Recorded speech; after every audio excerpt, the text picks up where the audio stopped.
Welcome back to Radical and Relevant, where we are exploring the genius of Jesus, the genius of the gospel, the genius of Catholicism, and looking for a way to anchor our day, each and every single day, in the gospel of the day. Today's reading comes from the Gospel of Matthew, chapter 23, verses 1 through 12. Then Jesus said to the crowds and to his disciples, "The scribes and the Pharisees sit on Moses' seat.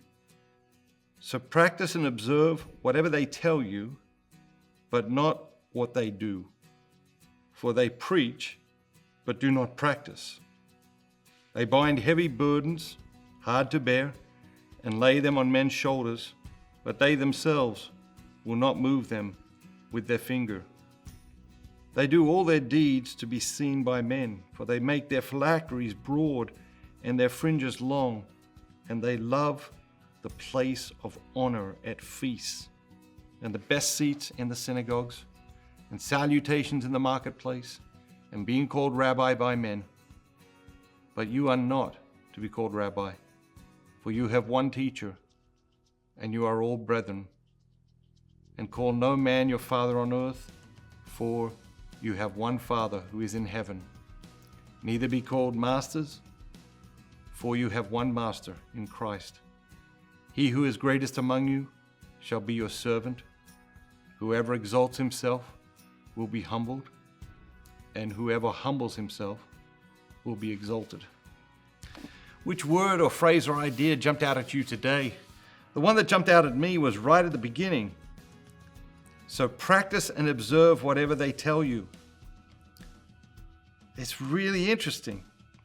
Jesus is saying to the crowds and to the disciples,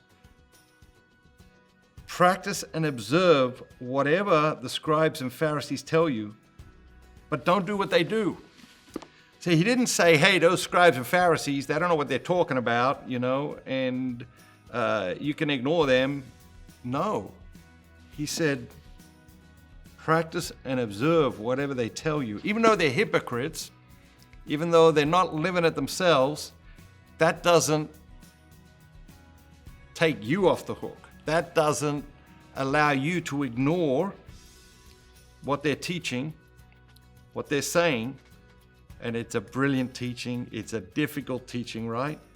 Because when you're hearing something from someone who you know is not living it, not even trying to live it, or even, arrogantly going around even against it, but they're telling you, you should do this, it's really hard to hear that person, right? It's really hard to hear that person. And of course, sometimes we are that person. Maybe it's with our kids, maybe it's with our friends. Jesus says to them, the scribes and the Pharisees sit on the seat of Moses, so practice and observe whatever they tell you. What does that mean to you today? What does that mean to you in relation to spiritual teachers in your life? What does that mean to you in relation to the church? God bless you. Have an amazing day. And remember, don't just be yourself. Be the very best version of yourself, all that God created you to be.